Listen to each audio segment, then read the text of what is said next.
السلام علیکم ورحمۃ اللہ۔ دوستو کیسے ہیں آپ لوگ؟ جی ایس گرافکس میں آپ کا دوست محمد حنیف آپ کی خدمت میں ایک بار پھر حاضر ہے۔ دوستو میرے سامنے آپ لوگ دیکھ رہے ہیں یہ مشکوٰۃ شریف ہے، مشکوٰۃ المصابیح، اس کا یہ کتاب الایمان کھلا ہوا ہے۔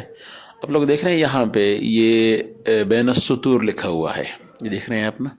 تو یہ جو چیز ہے میں تھوڑا اس کو زوم کر دیتا ہوں تاکہ آپ دیکھ لیں اس کو۔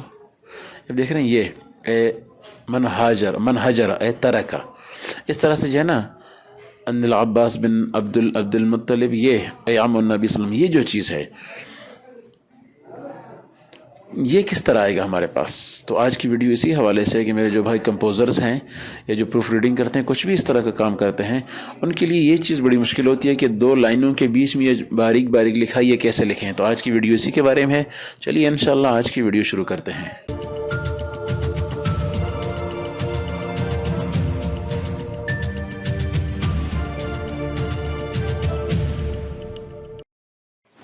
ویلکم بیک میرے دوستو، دیکھ رہے ہیں آپ لوگ میرے سامنے ایک ان پیج کی فائل کھولی ہے۔ میں نے دیکھ رہے ہیں آپ لوگ، یہ میں نے اپنے سامنے کھولا ہوا ہے۔ یہ وہی حدیث ہے جو میں نے دوبارہ لکھ لی ہے اپنے پاس، آپ کو سمجھانے کے لیے کہ آپ یہاں پر بین السطور کیسے لکھو گے۔ بڑا ایزی ہے میرے دوستو۔ آپ نے یہ والی یا کوئی بھی ایک آپ کے پاس عبارت ہے وہ لکھی ہوئی ہے، آپ یہاں لکھنا چاہتے ہیں، یہاں درمیان میں یہاں آپ لکھنا چاہتے ہیں، تو کیسے لکھیں گے؟ آپ سب سے پہلے میں تھوڑا زوم کر دیتا ہوں آپ کے لیے، یہاں آ جائیں، یہ والا جو این ہے، یہ نیچے والا، یہ این آپ اٹھا لیں اور آپ یہاں آ کے ایک اس کے ساتھ چھوٹا سا باکس بنائیں۔ یہ دیکھیں نا، کیونکہ ہم نے یہاں لکھنا ہے تو یہاں اے ہم النبی صلی اللہ علیہ وسلم، یہ ہم نے چیز ہمیں لکھنی ہے۔ آپ چاہیں تو اس کا فونٹ کوئی بھی کر سکتے ہیں، یہاں اس کا فونٹ چینج بھی ہو سکتا ہے۔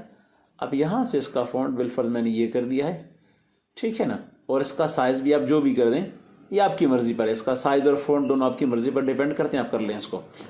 سلیکشن ٹول لیں، اس کو پکڑیں آپ اور سیدھا جہاں رکھنا ہے آپ اس کو یہاں لے کے آئیں۔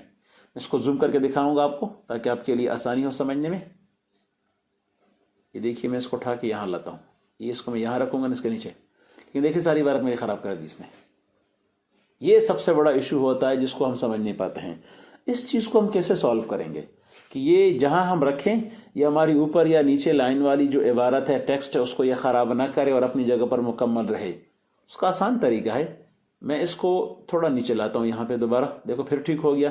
اب کیا کرنا ہے آپ نے، اس پہ رائٹ کلک کریں، آپ رائٹ کلک کریں گے یہ آپ کے سامنے ایک باکس کھل جائے گا۔ آپ آبجیکٹ میں آ جائیں، آبجیکٹ میں آ کے آپ نے یہاں سے یہ اس کا رن اراؤنڈ ختم کر دینا۔ یہ دیکھو یہ رن اراؤنڈ لگا ہوا ہے، اس کو ختم کریں، اس کو اوکے کر دیں، کر دیا اوکے۔ اب اس کو پکڑیں آپ، اب اس کو جہاں مرضی لگائیں، اب یہ کچھ نہیں کہے گا، کیونکہ جو اس کا جو سائڈ کا باکس تھا وہ آپ نے ختم کر دیا۔ آپ نے اس کا جب اس کا سائڈ کا باکس ہی ختم ہو گیا ہے تو وہ اوپر یا نیچے کے ٹیکسٹ کو کچھ بھی نہیں کہے گا، بڑی ایزیلی اس کے اندر خود بخود جا کر ایڈجسٹ ہو جائے گا۔ اب نے یہ لگا دیا ہے، یہ ہو چکا ہے۔ اب ہم ایک اور لگا لیتے ہیں۔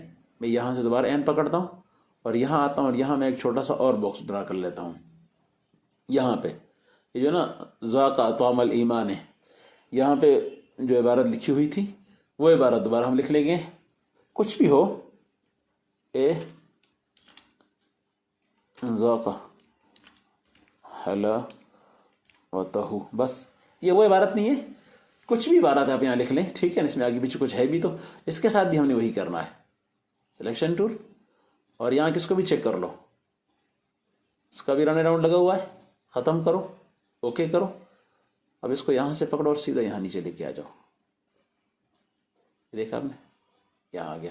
تو اس طریقے سے آپ جس عبارت پر بھی چاہیں، اب بڑا ایزیلی اس کے لیے آپ جو بین السطور لکھنا ہوتا ہے وہ آپ لکھ سکتے ہیں، کیونکہ یہ ہوتا تھوڑا ہے، بعض دفعہ پورے صفحے میں صرف 3-4 جگہ بھی نہیں ہوتا ہے، اور بعض دفعہ ہوتا ہے تو ایک لمبی لائن نیچے لگی ہوتی ہے۔